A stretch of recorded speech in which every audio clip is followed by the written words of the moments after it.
control pins. Now these control pins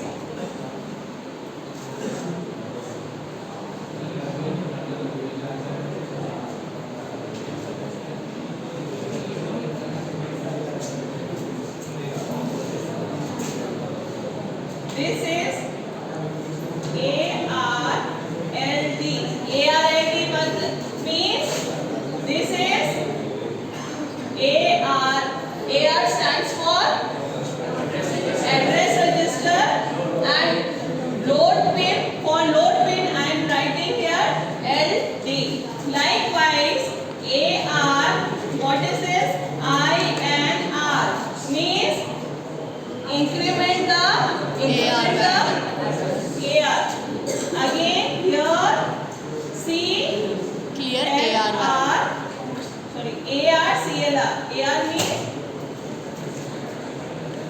address register.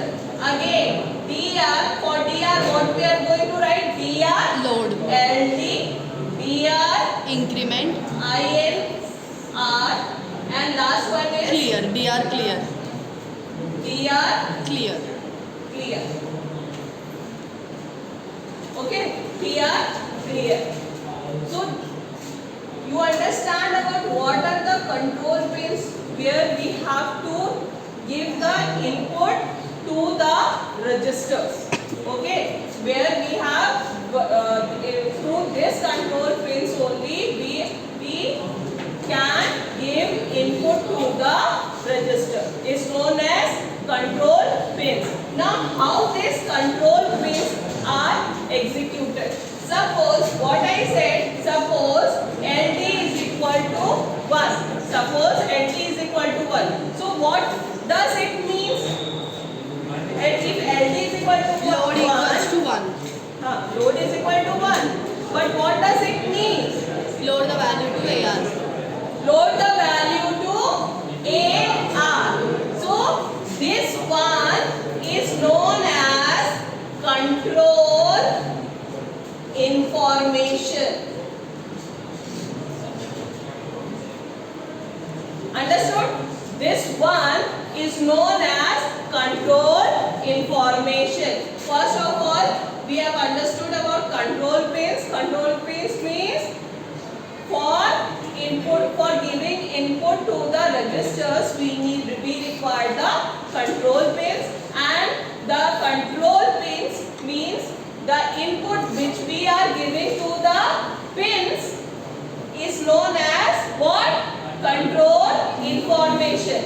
So this control information must have to store somewhere else now, in any part of the memory, maybe any part of the memory it has to store.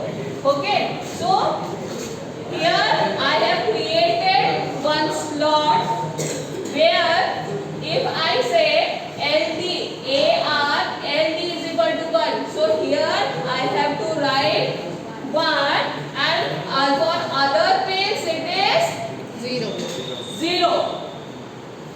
Okay, now if here I say INR is equal to 1 and here LD is equal to 1, means what changes we have to make? DR increment plus 1. Any other changes? No. But if I say